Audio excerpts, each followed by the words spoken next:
So next, we're going to welcome Monica. Monica works for DPI. She is one of their educational consultants. And there's all these acronyms after your name. So is MSW Master of Social Work? And then what's LCSW? Licensed clinical social worker. Okay.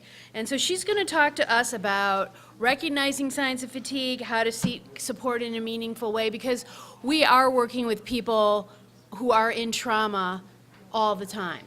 And so what effect does that have on us as dispute resolution professionals?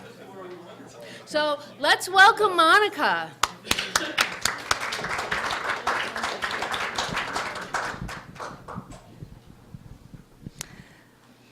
Good afternoon. I get the best time of the day, right as you're digesting lunch. You know, what's really awesome about that, though, is this is all about you. This is all about our shared humanity, sort of how we show up in our work. And so if you aren't the most high interest topic, I don't know what to tell you. So a lot of self-reflection during this, okay? Kind of thinking about your own work, your own stress. That's going to be, I know. The other thing is I just had a hip replaced 6 weeks ago. So you see I put a chair over there. So there'll be various gymnastics happening here as So let me tell you just a tiny bit about myself, just for a little bit of context. I'm always a little bit curious, like, how old is she? Does she have any kids? Like, what's her story? So my name is Monica Caldwell, and I've been a social worker for going on 33 years. Wow! And I like it as much now as I did when I was 22. Doesn't that make me super lucky? So half of my life I've spent in child welfare settings and mental health settings. Think of psychotherapy and support for kids. I did a lot of work in people's homes. So in foster homes and in people's homes, counseling kids that are sort of the toughest ones that we can imagine. My favorite. So an adolescent boy who tells me where to go is just a good day for me. I don't know what that says. I also worked so half of my career was in child welfare and mental health. The other half was in schools. So, and I want you to guess, like, what do you think my favorite age is? Oh my God, how did you figure that out? Yes, it's true, yes. So, I spent a lot of time being a middle school social worker, and the 11 to 14-year-olds, oh my gosh, they're so much more attractive at school than they are at home. I did not, raising them was a different story, but at work every day I laughed doing that. But I also did the younger ones. Not very good at that, it turns out. Like, all I know how to do is hold their hands, wipe the snot, and say, please breathe. I mean, I didn't have a lot of other tools. I always wanted to see their mom and dads, because I'm not that good at 5 and 6-year-olds. And then I worked at high school, too. So now I work at the Department of Public Instruction, and I've been there for almost 5 years. And here's an interesting story, and I have to tell you it because this is how the work got started. So I am in charge of a grant from SAMHSA, the Substance Abuse and Mental Health Administration. That's the federal government. We won a grant along with a couple of others all at the same time. So about $25 million came into the department right when I started. And 10 of that they put me in charge of, so $10 million. So the first time in my career I was a social worker with good ideas and money. Usually I'm at tables, I'm just broke, right? So most of the money, 87% of that money went right out to 3 local districts, though. So that wasn't, DPI having a whole lot of money.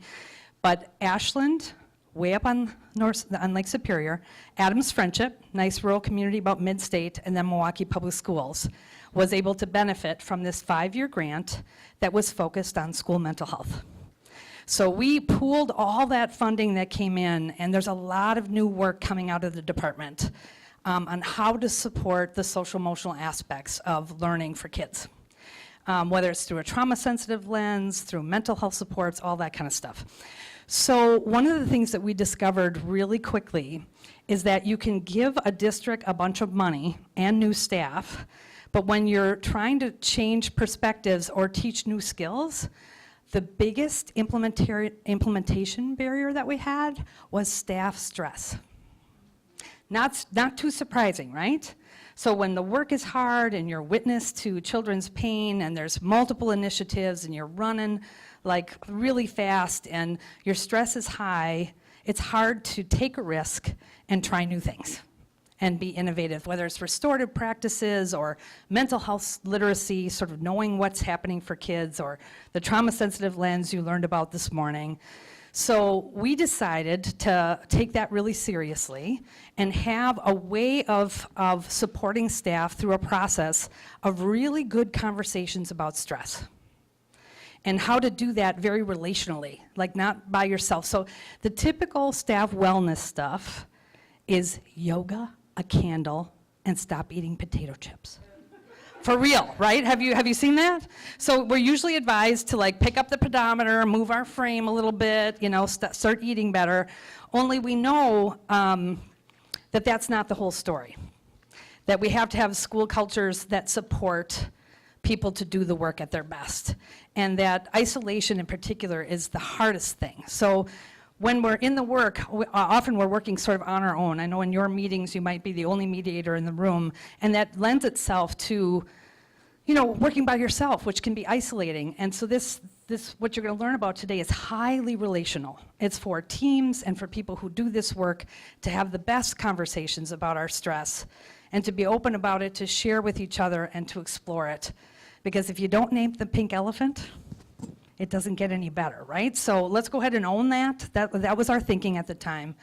And so what you see here is, and I'll show you a little bit more, there's now a toolkit, and I know everybody in the world's got a toolkit. This is the toolkit du jour, online, available for any of you and any of the schools that you work with to go through a process that's structured to look at stress. It's free. Like, it's available. It was all created on federal grant dollars, and the people in the room a couple years ago were very varied. Parents, therapists, school staff, you know, all kinds of folks. We worked very closely with Rogers and Health, Rogers Memorial Hospital, which is a, you know, big psychiatric facility and a behavioral health facility. So lots of people at the table really trying to tackle, because we aren't the only youth-serving organization who's dealing with stress and burnout. Child welfare, mental health professionals, right?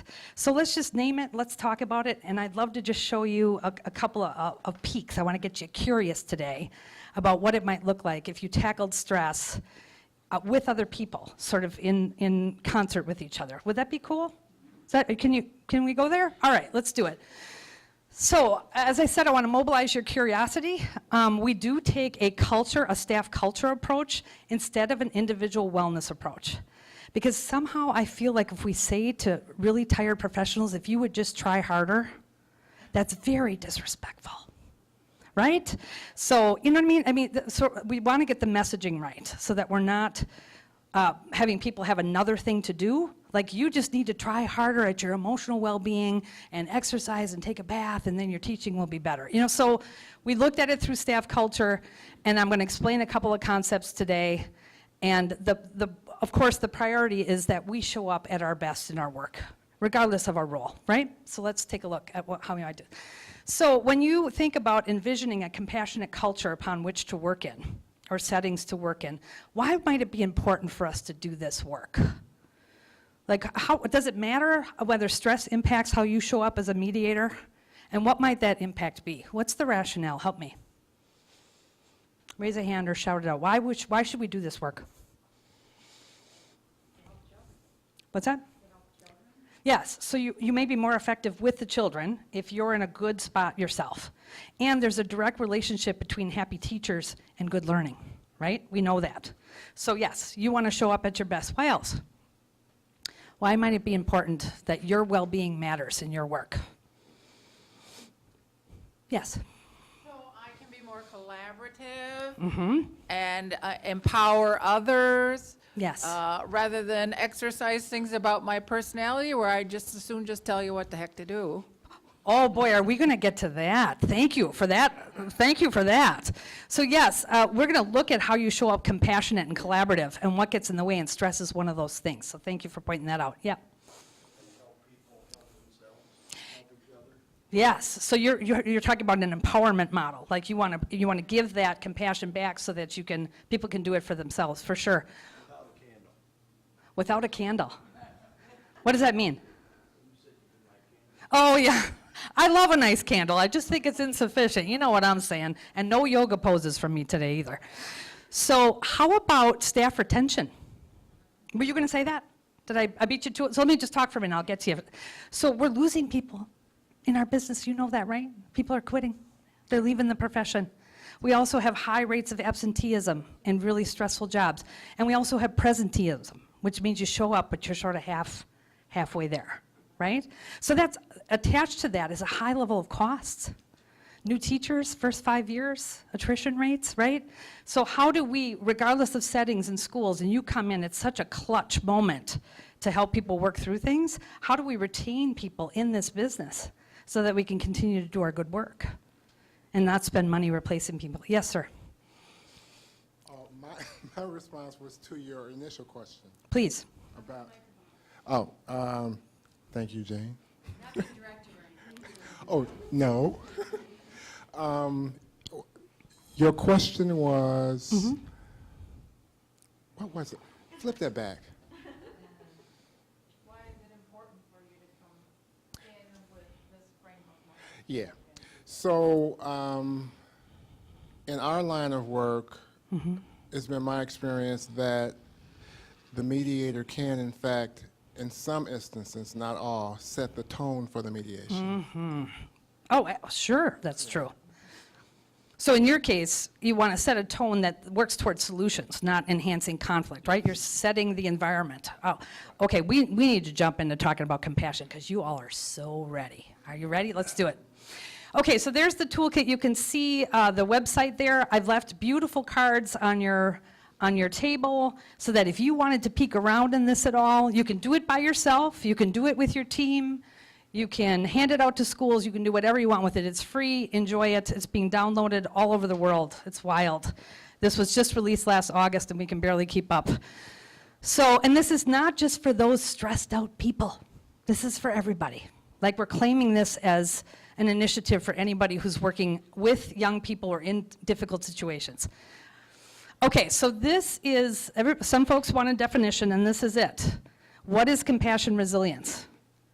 And it's a power to return to a position of empathy, strength, and hope after the daily witnessing of the challenges families face in our community and the realities of the workplace. Now this gets at what you said about tone, is how do I return to a place of compassion so I can set up a meeting in such a way that I know it will go where all voices are heard and we get to a solution, right? So it's because we know I can't take stress away from you, sorry, but we can really think about how we can return to a place of compassion and willingness and openness using our best skills in those meetings that you all run. And to be optimistic in an imperfect world. So do you ever go home at the end of the day just shaking your head? Right, we all do. We all we can get to a pretty dark place about human nature, particularly when your job is about conflict. You know, right? You sort of, like I think about police officers, I think about divorce attorneys. When we choose to dive into the deep water and what we choose to embrace is the hardest situations, then it really is important that we are supported to do so. Let's keep going.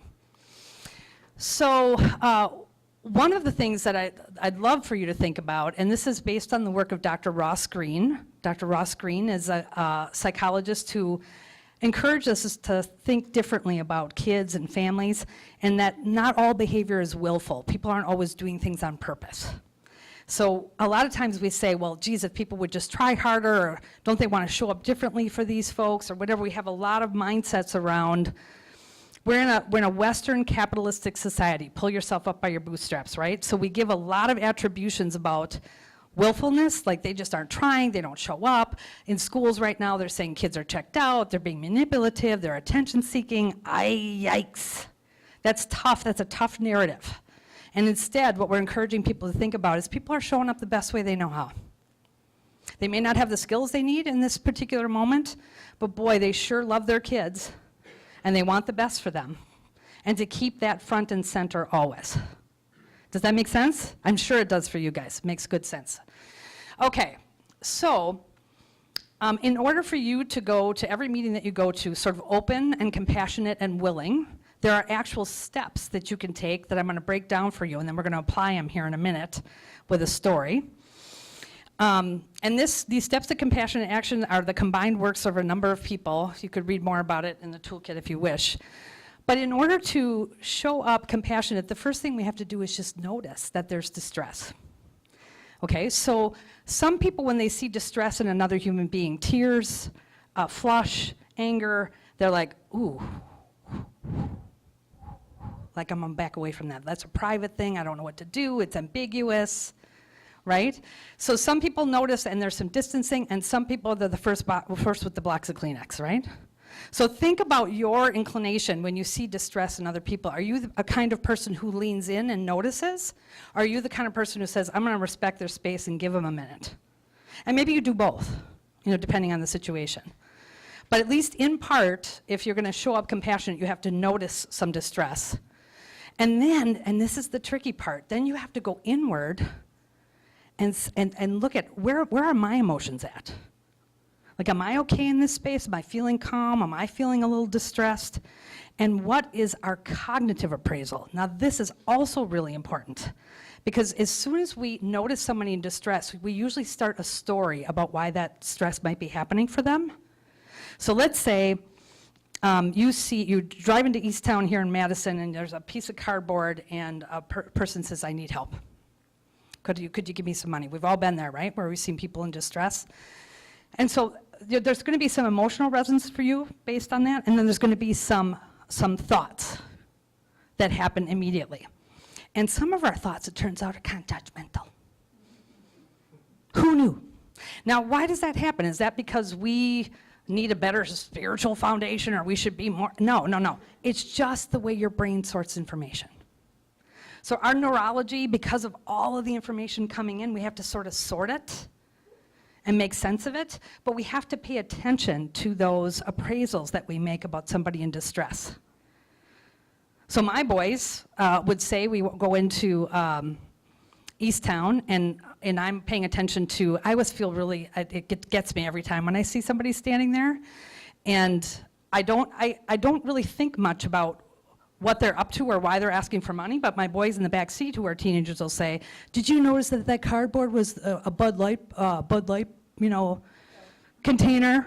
You know what they're gonna do with that money. That's an appraisal, right? So in your meetings, I imagine when you experience distress, you're gonna tell yourself a story about that distress. Here's the next thing. In order to really show up compassionate, we have to suspend that appraisal. What? How do we do that? So we have to notice, emotions are running a little high, you're starting to make a story or a judgment, and we have to pause on that. And we have to suspend, and then we have to lean in and listen and get curious for the person's perspective. Where are they coming from? What's important to them? And is it possible that when you see somebody in distress, you could at least go neutral? Like, I tend to think neutral. I mean, maybe because I'm a social worker for so long, I always want to hear their story, because that's the most interesting thing to me, not a generalization about somebody standing on the corner. I don't make those. Maybe I used to, but I don't so much anymore. Or could we even show up with a generous interpretation of that behavior? Like what I said before. So that guy is standing there right at Easttown, and he's doing the best he can. And he doesn't have any money for his family or for himself, and so he's asking for it. And he probably doesn't prefer to be there, but that's the situation he finds himself in. Pause. Are you with me on this? So I'm essentially, you know how we teach like social emotional learning to children, and we break it down, take perspective, share, be kind? I'm doing that for y'all right now. This is like taking compassion and breaking it into little pieces. So then, once we've been able to suspend our appraisal and get curious and listen, I always do this kind of leaning in, right? Just to get curious about what's happening for the other person. You listen to why the upset is happening, and you develop some compassion for that story. Not yours, theirs. You know, the biggest thing that gets away in the compassion is our darn selves. Are you getting it? That's what gets in the way. So you listen, and then you have a desire to help. Y'all wouldn't be here if you didn't want to make a difference for kids and have good outcomes in schools and manage distress.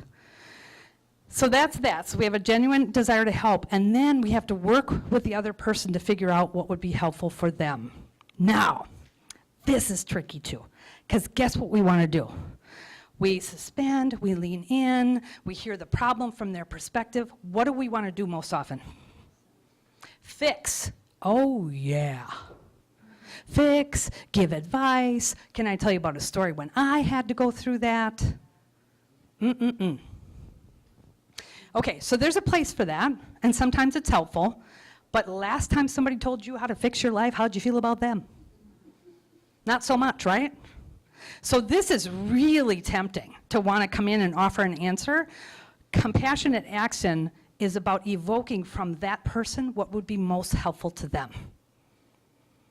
Wow. So I've interrupted a number of different pieces here, right? So it says, rather than what you think would be helpful or has been helpful to you in the past, you try to bring out and draw out, and you might say simply, I wonder what would be most helpful to you right now. Just ask the question, right? Get it out of your own head and get curious.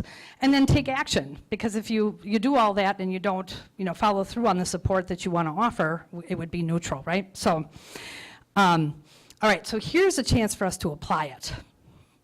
Okay, and have you all been talking at your tables, or do you have somebody close that you could talk to? I want you to read this scenario and think about the steps I just taught you. It's a little complicated, but pay attention to how you want to respond and sort of deconstruct it based on curiosity and figuring out what's best in this situation. Take a look, and we'll come back and I'll get your thoughts.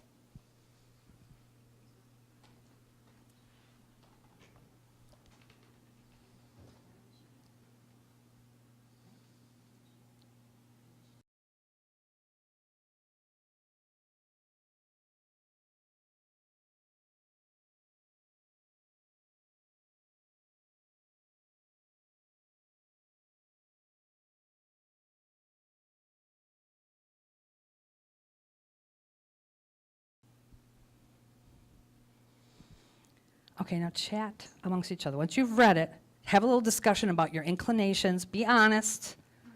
Okay, you're probably having that little bit of pause there a couple of times, but just share with each other a little bit with a partner at your table about how you might handle this situation. All right, are you ready? Let's do it. So, what emotions arose for you as you were reading the situation? Sort of what comes up as you as a human being just hearing that teacher share that story? What comes up for you emotionally? I think she's focused too much on herself. Oh, you think so? Okay. Yeah. Like she's caught in her own, say more about that. Well, it's all about what she thinks she has to do, not about what's best for the student. So why is what's best for the student not to tell the principal? How's that going to help in the classroom? Or why does she think she has to take him somewhere on a Saturday? My first thought is weird. And Did we get into a judgment there? Oh, yeah, we did. That's right. okay. But then I go back to think, okay, well, why does she, my questions to her would be, why do you think you have to do that? Why do you think that would be helpful? Yeah, help me understand how you want to support this child. And do you have a sense what part of the career this teacher might be in?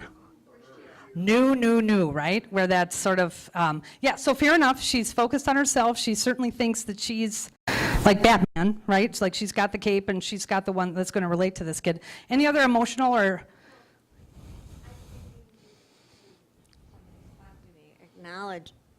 Acknowledge that that is a normal way to feel, and you're not in this profession for the money. So we have to get away to just let her acknowledge and talk it out. But somewhere I would put in there, if we don't get to it, if she doesn't bring it up, that no, you really should not take this kid out on Saturday. Right. Doesn't that make your heart pound a little bit like, oh, right. So what I heard there was acknowledge the feelings about caring deeply about this student. Yes. And acknowledge that that's kind of a normal thing, that we engage with kids and we really start to care about them. And you would like to get to that Saturday thing. I'm going to tell you how to do it. I'm going to tell you exactly how to do it. Go ahead. Yeah, I see this Saturday as a very small item. I see an individual who is losing sleep without knowing what to do. Yes. And if you're really looking at how to address someone that you can help, how to help the person is maybe call on whatever resources are available in the building, meaning could be, among other things, a referral, special education, or if there is a mental health support For the team student or for her? for the student. Okay. Okay, so he's noting the distress around sleep, fair enough, right?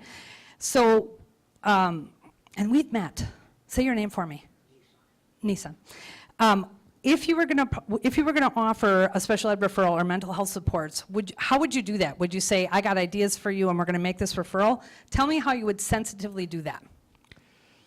Well, every building had a procedure of how students are referred to special education. Right. And usually when a staff member recognizes that's beyond their capacity to help, or the student exhibits behavior they do not know how to meet needs, she'll follow the procedure of a referral either to a mental health team, which Sure. now more and more schools have, Right. thanks to some of the grants from DPI, Yes. or a referral to special education. Okay. So, so she may or may not be aware that she has these paths to additional support. So you could be the one who says, hey, you don't have to do this by yourself. You could have some other folks along with you, some mental health support, some special education teachers. And believing that she's the only one is what you're deconstructing there, right? You're saying, no, we want to add a team around this teacher. It'll help with the stress and she doesn't have to do it alone. Fair enough. So let me give you a little trick, and this will work at work. It'll work in your marriage, in your partnership. It'll work with your children. I'm just going to give you a little trick. So we're often in situations like this. So ideally, you would want to evoke from her, normalize, validate, I appreciate that, and then say, I wonder what would be helpful to you right now. And then Nissan is taking a step further and said, you don't have to do this alone. There are other people who would love to partner with you around this young person. So when you want to give advice or make a suggestion, you simply first ask permission. Okay? So you say, would it be okay? So this is Nissan wanting to share the couple of pathways that she has. Would it be okay with you if I shared a perspective? And you say, hey, we've got special ed services and mental health services that could help this young man you care so much about. And then you say, what do you think about what I just said? So it's like a sandwich. You ask permission, you state your advice, and then you say, what do you think about what I just said? That is true partnership. But boy, we don't always do that. We usually, because we're in our own emotions, we're like telling people what to do. Listen, you can't do that Saturday thing.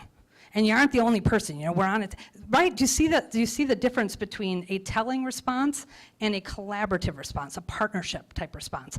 And your meetings, I imagine, go better when there's a spirit of collaboration and partnership.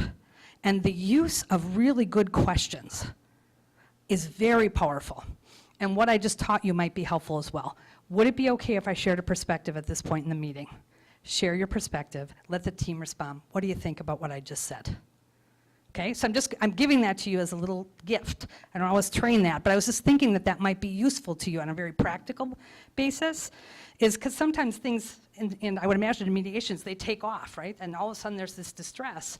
And you're a facilitator, so you have to jump in. How do you jump in? Do you jump in with this, stop? Or do you say, would it be okay if I shared a perspective at this time? And then you share your perspective, and I'd love to hear what the team thinks about that. So a little practical tip. So what I would love to do now is, has anybody seen Brene? First of all, do you know Brene Brown? Oh my God, because you should. Oh, I just love her. She is just such an amazing thinker in this work.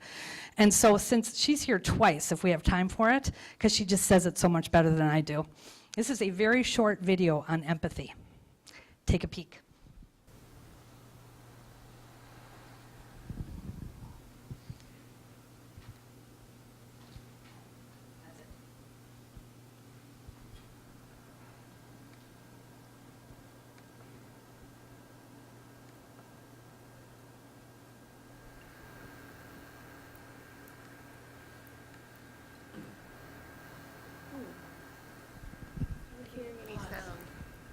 Paused again?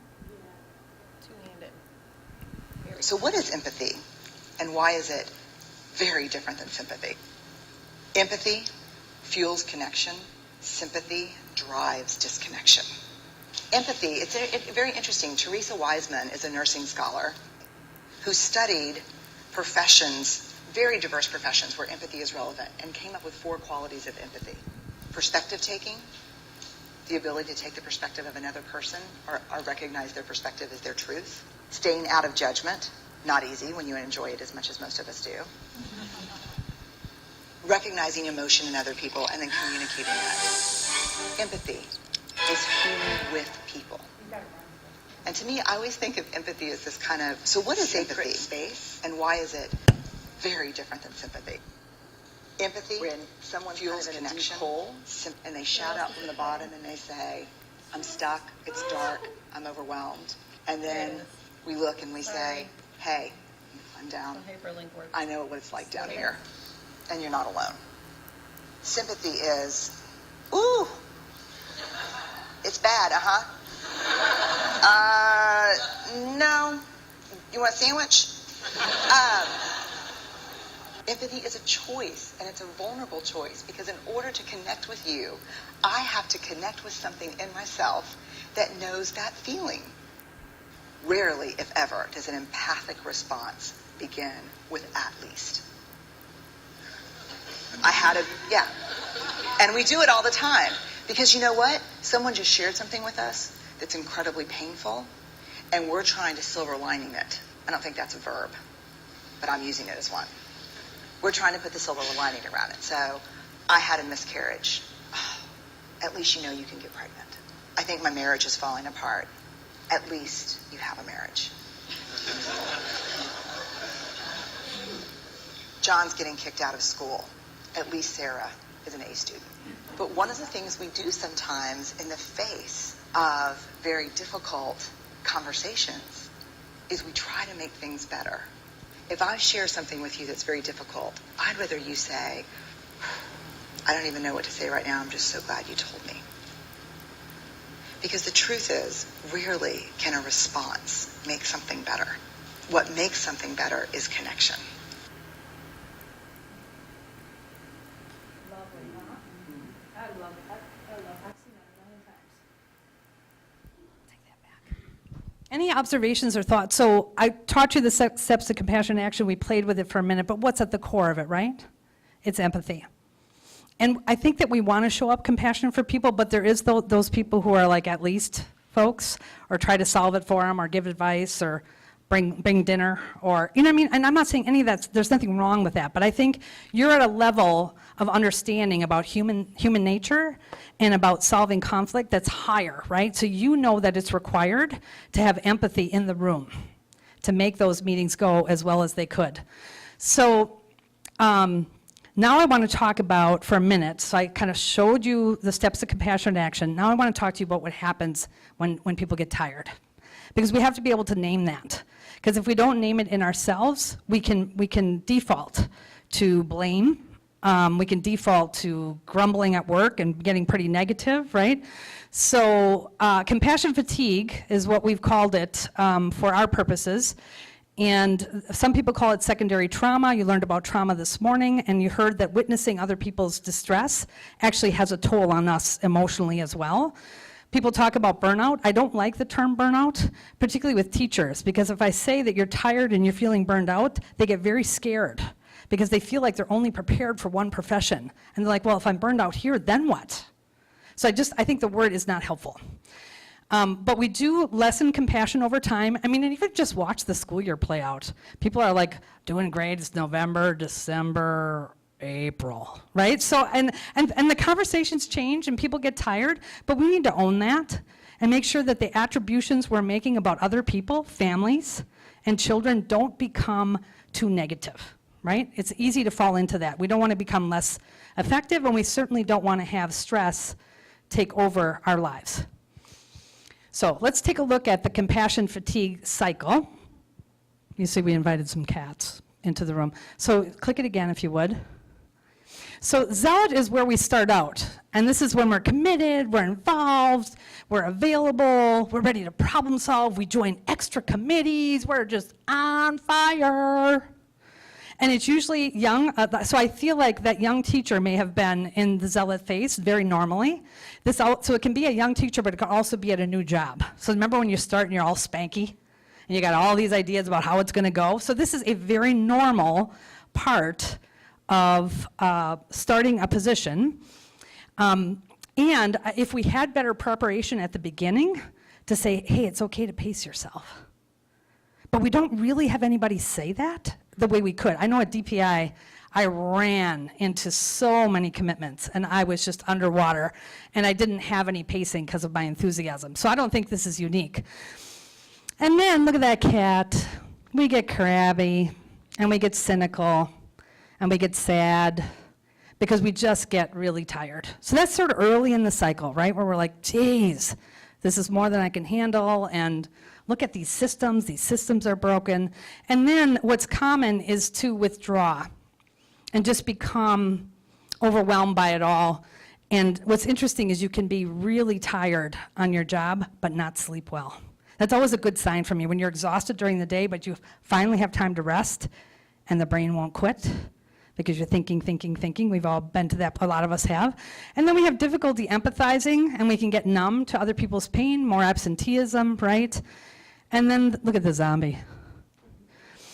And then there's just this sense that you can never do enough, and that's why this whole approach to staff wellness cannot be another thing to do. We would be perpetuating the problem, in my opinion.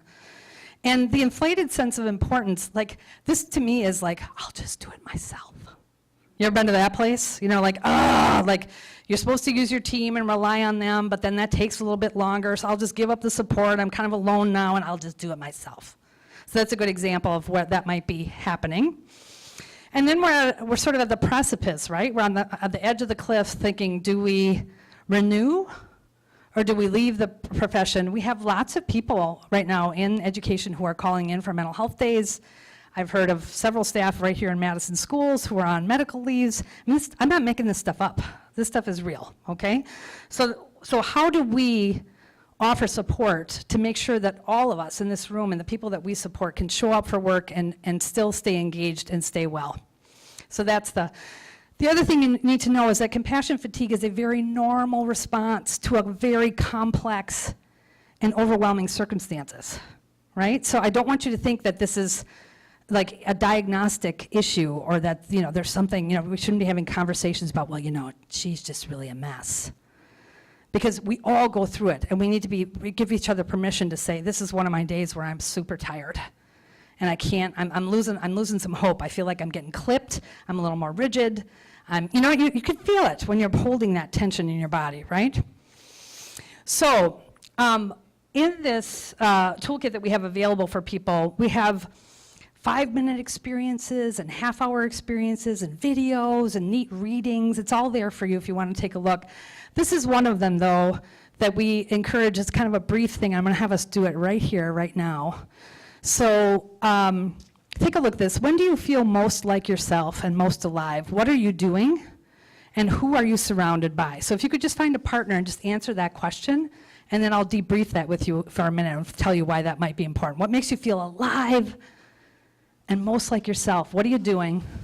And then I'll come back to that. So find a partner and just tell them a little bit about that, if you would, please. Did any of you get a chance to pay attention to the energy in this room? Did we switch it up there for a minute? Take you out of that passive learning role, PowerPoints forever, to talking about what really makes you feel alive. So tell me this, when was the last time you started a meeting where that was the first thing you talked about and got to know somebody new? You been through that before? Not so much, right? And how many of you, when you described your moments where you feel most alive, you were at work? Oh, well, a couple, good. That's fine, that's absolutely fine. But what this allows a staff to do, or a team to do in any environment, is to lean in and understand each other in a different way. And to come together with that positive feeling, and it sort of sets the tone. I heard tone being really important, just sets the tone for a staff meeting to kind of, be a little different. It might forge a new relationship, but those kinds of little breaks are built in throughout this experience. And by the way, the toolkit is designed, if an organization was going to do it, to take 2 years. Just lean in and take your time. Lots of wonderful conversations and videos and different things that you can talk about wellness. Okay. So I'm just going to say a few words about this. When organizations take this on and they want to really look at wellness, and you've started to understand what compassion is and why people get tired, the next thing we do is throw papers up all over the wall with the leader in-house and we ask people what contributes to you being tired. What in your system, your organization, contributes to your fatigue. So yes, of course, it's the people we serve and the distress, but there's a whole lot of other things in our systems that can be demoralizing, if you will, and kind of break us down and make us feel tired. So that is, I feel, very respectful to recognize that we're creating a culture of compassion, not just me doing it by myself, that there are going to be things that come up. And some of it is like, the kids are just getting so much harder. That's actually true. It's hard to reach parents. They won't come in for meetings. We hear that a lot. Paperwork, too many initiatives. You can imagine, right? The kinds of things that come up. And the leader is engaged. And then we ask people, let's circle the things that you actually have control over. So the kids are getting harder. Do we have control over that? We don't really. And we have distress in our world, and we're having to show up in a different way for people, but we don't have a lot of control over that. So we ask about that, and then we ask the question, how much time do you spend in your meetings and with your colleagues talking about the things that you have no control over? Fascinating question, isn't it? And it shouldn't be zero, because we all need a place to just put our stuff. I mean, that's absolutely fine. But if 70% of your meetings are talking about why these kids are so damn hard, I would beg to ask you that we are not spending our time the way that we could, and we might be adding to our own distress and hopelessness. Does that make sense? Then when the list is done, the leaders are asked to take it back to their leadership team and say, could we pick one or two of these things in the next year that we could work on? Can we hear the staff in a way to offer that the system and the culture could be improved by making some adjustments? Does that make sense? So again, I joke about yoga and a candle, I like them both, but I just don't think it's a fair appraisal to look at people's well-being unless you look at it very holistically, including the systems we work in. Now, expectations is another conversation that doesn't often come up in staff wellness, but it's so darn important. And when you begin to ask educators, you know what, I'm going to have us do this. Stop talking, Monica. Look at the second and third bullet. One is, what impact does unrealistic self-expectations have on your well-being, and what impact does others' unrealistic expectations? Get this done, deadlines, whatever it might be. If you go back to your partner who you talked a little bit about being alive, and share how this impacts you. Expectations of yourself, and then expectations that come to you. How does that impact your ability to show up the way you want to at work? Do you understand what I'm asking you? You're with me, aren't you? Smart group. All right, let's do it. Talk to your partner about that, and let's get back to that. You know what? There is lots of good energy in this room for you all connecting with each other. I love it. Is anybody willing to share an observation about either one of these questions? About expectations? Anybody willing to share an observation that they had just as they were talking through expectations of self? Yeah? Well, I said that at this point in my life, I don't have many unrealistic expectations for myself. Been there, done that, you know. So unrealistic expectations, like from others and so on. Part of the reason I still am working as much as I do is I just enjoy problem solving and creativity and doing something different and challenging the system. So that's what keep my juices going. So I don't know if they're unrealistic expectations, but I'll take them on just for the heck of it. As it feels right for you. That's Yeah, definitely the yeah. right thing. Yes, and as you're going over to her, let me just say, I appreciate you pointing out the developmental aspect of this, because I'm 54, and I feel kind of the same way. Like, people can't catch me as much in the expectations because I've freed myself up. But in your 20s and 30s, do you remember how much you wanted to please people and do the right thing, and you worked and worked? So what would you like to offer? Well, Cheryl and I were talking, and we're getting to know each other through all of your exercises. Yay. But Cheryl was talking about how she had this expectation she put on a presentation, and then somebody asked her for an outline that she wasn't quite ready to give. Yeah. And then she started really working on this really hard, and at some point she came to the realization that they didn't tell me I had to do this big, long outline. I put that pressure on myself. So Yes. So in an ambiguous situation where you want to do well, you can actually add to your own workload by wanting to do the best possible job when 6 or 7 slides would have been fine. Right? So can you imagine how useful it would be to have conversations like this with your colleagues and your boss? Just laying out like, so you mean I don't have to write 4 paragraphs of the IEP, I just have to write 1? You know, so if I do a presentation, I can do something brief and I can feel okay about it or whatever. So you can imagine if you're unpacking those things and letting teams talk about expectations of self and what's coming at them, it might be really useful for addressing staff or stress, right? So, and it also helps break down the assumptions we have about each other. Like for me, whenever I would do recess duty, and then people would come out late, I'd be so crabby. Because it's like Lord of the Flies out there, I'm just saying. Particularly at elementary school playgrounds. And if I'm out there alone and there's 400 babies that I'm responsible for, I'm telling myself a story about why my colleague's not showing up. So if we create the conduit to talk about expectations, it's really helpful. What would you like to add? I was just going to piggyback on on Jean's comment. Yeah. And I'm finding that as I get younger, Yeah, right. both of your questions become very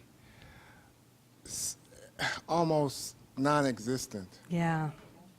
You know, it's just like floating away from me, and that's a Yes. good thing. Yes. Yeah. So for folks who are younger, it's kind of I've got excited people wanting to talk. Go. Well, I just, on my staff now, I have one person who finishes her master's next week, who started as an intern, other people who are 2-3 years into the practice, and so on. So that's, you really do see that other end of it. Of course you do. Of course you do. Yeah, of course. Other thoughts? Just as I read those 2 questions, getting out of my own head, I think about those 2 questions for the people who come to our mediations Yeah. and what impact that has on their well-being and their ability to participate in that mediation. Oh, thank you for that. That's a very compassionate response. A perspective taking, right? What do people coming in as parents, for example, what are they telling themselves about what they should say or know? And as soon as that darn thing starts and goes negative or the language gets hard to access, my goodness, right? So, yeah, fair enough. I love that observation. Yes. Okay, I'm not going to be so kind and client-oriented or participant-oriented at this moment. I want to think about myself and my mediation profession. You're welcome to. And so, question number 2, what expectation or what impact does your unrealistic expectations have on your well-being? Well, I'm a private consultant. I sell my services. Oh, yeah. I am a problem solver. I am a person who helps you all collaborate. You know, you're hiring me when you haven't been able to come up with a solution or implement it. So my expectation is that I'm going to be helpful in that situation. Right. And so that's a pretty high expectation and kind of arrogant, I think. And then I also have to compete with wonderful people. I have to keep getting hired. Right. And so I better be pretty damn good at what I do.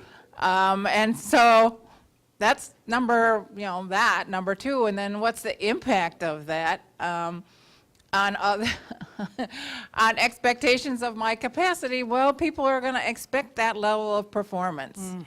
And so I feel as a mediator, as a planner, as a facilitator, that I need to live up to some pretty high levels of performance because I'm impressed with all of you. And so I need to be comparable with services that other people can offer in order to feel good about charging my client Sure. for me showing up. Thank you for sharing that story. Nissan? So a way to ensure that when a parent and a special ed director come to mediation, that they maintain realistic expectation is we rely on Jane Burns in the intake work to really ensure that they have a good understanding of the process and what to expect and as well as what not to expect. Sure. Here we go. Well, it's been a long road. I will say that I think I have compassion fatigue in many ways from doing this work for so long. Yeah, fair And for enough. a long time, it was very easy not to have it because you're helping people. But now I have to be constantly self-assessing and to keep myself in a good place. And it is important to spend a lot of time with the parties before they go into mediation. So I was just talking with Renee, and she said, you know, sometimes they think we're a judge, that we're gonna solve their problem. So part of it is to manage their expectations of the process before they ever get there. But you also wonder, how much do people hear when you're talking to them? And so it comes from me, and then it again has to come from all of you too, because I don't think they can hear it enough. And then I'm constantly asking people to go to the website and read about it. So you hear about it, read about it, and then you'll hear about it again. Right. So that's a sensitive way of recognizing that people may be overwhelmed with the amount of information that comes at them. Right. So boy, aren't we some interdependent locking puzzle pieces here in this mediation room, right? Whether you're a private consultant, whether you're taking the intake calls, whether you're a leader at the district level, or whether you're coming in, we impact each other, and these conversations are really valuable. I can tell I've sparked some interesting self-reflection for all of you. So one of the ways that I think we can manage this is, and you talked about self-reflection, like I have to go inward a lot and self-assess. So in my business, like with trauma-sensitive schools, right, which you heard about this morning and the impact of trauma, one of the things that scares me the most and might keep me up at night is that we'll begin to see families and children as broken. Ooh, if we do that, there are going to be problems, right? Because if they're broken, what is our job? Right, and did we not just unpack that a few minutes ago? So let me tell you a story. So I've had this encounter, somewhere along the line, I got a rheumatologist in my life now. Who knew? And so just recently, I had an appointment with him, and stress and inflammation go together. So he said, oh, you're a social worker. Oh, that's rough. You know, he made this conclusion that social work was really stressful. And I said, well, it kind of depends on what you tell yourself about the people that you serve. And he said, well, what do you mean by that? And I said, well, if you tell yourself that the folks that come to your mediation meetings are broken and that you have to fix them or make it better, you will struggle, you'll lose sleep, and it'll be very hard on you. If you tell yourself that people are doing the best that they can and that they love their children and we're trying to do the best possible work, then you can sleep at night pretty well. Because people have resilience and people want the best for their kids, right? And it takes us off the hook a little bit. So how are physicians enculturated? We are broken, and they fix us. And he leaned back in his chair and he says, my patients teach me every day. But you see, I mean, so really that's another thing I want you to think about is sort of what you tell yourself about the people you serve is very important. So focus on they're doing the best that they can, they love their children, these educators want the best, and if that's your thinking going into it, there will be less distress on you for the fixing problem. All right, who's a good reader and likes a little turn of a phrase? Maybe reads a poem on occasion, or I'm going to hand the microphone off to you and read this for me if you would. Who would like to do that for me? Okay, I'll do it. Thanks, dear. Nice and slow. Right. And then I learned the spiritual journey had nothing to do with being nice. It had to do with being real and authentic, having boundaries, honoring and respecting my space first, others second. And in this space of self-care, being nice just happened, it flowed, not motivated by fear, but by love. Yeah. Thank you for that. Okay, so I'll read this one, and we're back to Brené. Brené Brown is not the only person in this experience, but she has a lot to say. Compassionate people ask for what they need. They say no when they need to, and when they say yes, they mean it. They're compassionate because their boundaries keep them out of resentment. So, any of you struggle with saying no? Yeah, a lot of us do, right? We're like yes people. We want to do more and we want to do more. Let me give you, I don't know if I'm going to show that because I might run out of time here. We have 7 minutes. Yeah, and that video is 6, so I'm going to do a wrap-up instead. But I'll point you to it. But let me just tell you a story. So I'm one of those yes people too, it turns out. And my oldest son, who is 26, has some mental health challenges, attention deficit disorder, depression, anxiety. It's a nice little cocktail that comes on board for a lot of people. And so he calls regularly. And when he calls, it's just me listening and him doing a lot of talking. And so, or he's like, Mom, I need money. Okay, so when I see my phone and I see his name come up, I make a decision about whether I'm going to answer that or not. And the question that I ask in my head is, can I be present for my son right now or not?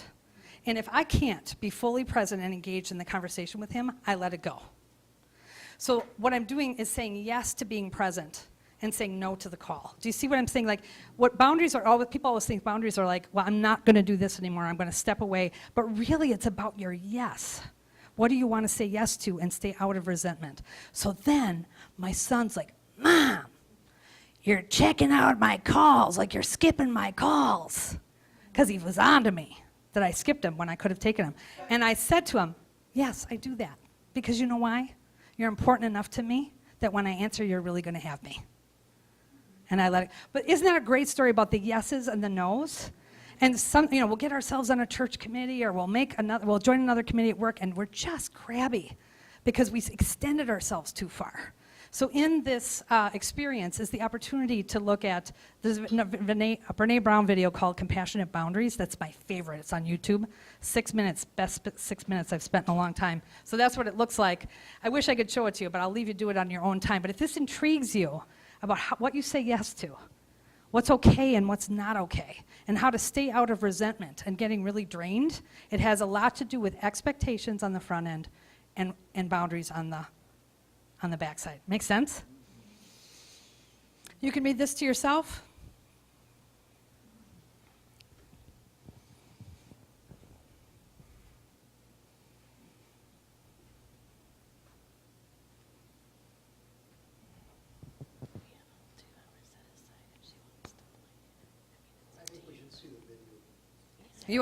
Well, if I could take you off schedule, I'd show you, but it's 6 more minutes. You can show the video. Do you want to? Okay, I'm happy to turn it over to Brene Brown, believe me.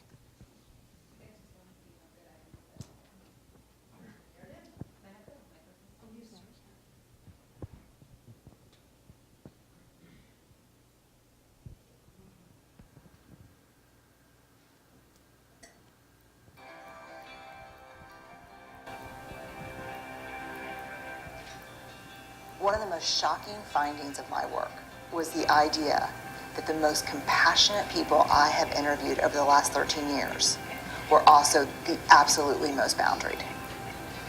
Because so I'll give you a great definition. The definition of boundary that I use in the book. Boundary is simply what's okay and what's not okay. What I think we do is we don't set boundaries. We let people do things that are not okay, or get away with behaviors that are not okay. Then we're just resentful and hateful. Me, I'd rather be loving and generous and very straightforward with what's okay and what's not okay. And I learned from the research. I was the exact opposite. I assumed for the first 35 years of my life that people were sucking on purpose just to piss me off. That's what I assumed. Whether it was someone who worked for me or it was family member who was constantly I was always critical and judgy. And I was like, why are they choosing these things? Why are they making their choices? They should know better. And then when this thing came up from my therapist, what if people are doing the best they can? I thought my husband had the most beautiful answer to that question. He said, I'll never know whether people are doing the best they can or not. But when I assume people are, it makes my life better. So now I think I am not as sweet as I used to be, but I'm far more loving. It's not just some technique so that you can do that. That's really a way of being to nurture that soil of wholeheartedness. Yeah. Generosity, to assume the best about people, is almost an inherently selfish act, because the life you change first is your own. Yeah. And so my question is big, B-I-G. what boundaries need to be in place for me to stay in my integrity and make the most generous assumptions about you. But generosity can't exist without boundaries, and we are not comfortable setting boundaries because we care more about what people will think, and we don't want to disappoint anyone. We want everyone to like us, and boundaries are not easy. But I think they're the key to self-love, and I think they're the key to treating others with loving kindness. Sustaining. Nothing is sustainable without boundaries. I think compassion and empathy are different things. And again, I'm relying on my data for this. I think compassion is a deeply held belief that we're inextricably connected to each other by something rooted in love and goodness. I call that God. Not everybody calls that God. My dad would call it fishing. Fishing? Fishing? Is it fishing? No, there's no G in fishing. But I think compassion is a deeply held belief. I think empathy is the skill set to bring compassion alive. So empathy is something we can teach. I mean, it's something we've taught our kids since they were very little. It's about how to communicate that deep love for people in a way so that people don't know they're not alone. I think there's a lot of new interesting information out there about empathy not being a good thing, about that, there's an argument that says, if Travis is in struggle and I practice empathy with you, I'm taking on your darkness, and it leads to burnout, and it leads to, but empathy is not feeling for somebody. It's feeling with them. It's touching a place in me that knows where you've been, so I can look at you and say, me too, brother. You're not alone in this. And I find empathy to be infinite. I think it gives back tenfold what you put out. It's sustaining. Like if you've done the work and you have your boundaries, Mm-hmm. I mean, you could tread that water forever and never get tired. Okay, so empathy. I'm quoting Travis here, empathy. If you've done your work and set your boundaries, you can tread that water forever. Amen. It's not finite. And it keeps giving back to us. And so this idea that, but here we go back to where we started this conversation. Empathy minus boundaries is not empathy. Compassion minus boundaries is not genuine. Vulnerability without boundaries is not vulnerability. So you see that there's a huge riff here, which is boundaries are freaking important. And they're not fake walls. They're not separation. Boundaries are not division. They're respect. Here's what's okay for me and here's what's not.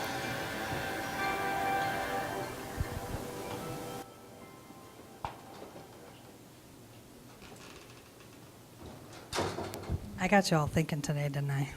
Aren't you reflecting like personal life and your friendships and your family relationships? And I just talked about my kid, right? What you say yes to and what you say no to. So again, this is to launch conversations between your affinity groups, the people that you're close to, about how to be in this work and to be well. And compassion is contagious.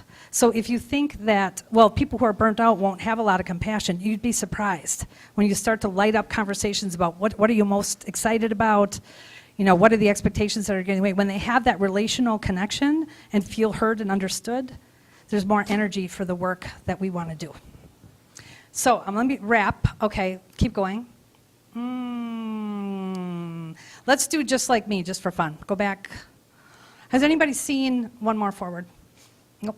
There we go. Has anybody seen a Just Like Me meditation before? Okay. So embedded in this toolkit are some mindfulness strategies, which is good science between mindfulness and stress. We know that, right?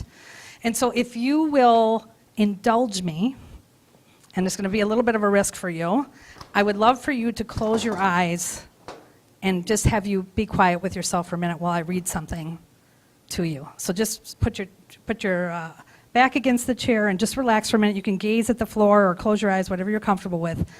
This is a compassionate mindfulness activity. So, just like me, this person is seeking happiness in his or her life. Just like me, this person is trying to avoid suffering in his or her life. Just like me, this person has known sadness, loneliness, and despair. Just like me, this person is seeking to fill his or her needs. And just like me, this person is learning about life. So think about that person that's really hard for you. A family member, one of your kids, a colleague. And just like me, this person is learning about life.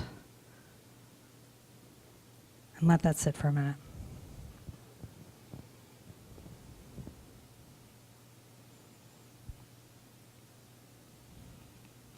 All right, folks, come back into the room. I want to thank you. I'm going to wrap this up right now. Thank you so much for being willing to look at compassion and empathy and your own effectiveness, and for taking a few risks with me and watching some cool stuff and thinking about how we really have a shared humanity, right? This is about all of us. It's not about that group of people who's stressed out over there. It's really about us and how we want to show up in our work, compassionate, engaged, and effective, right? So thank you very much for your time and attention. Appreciate it.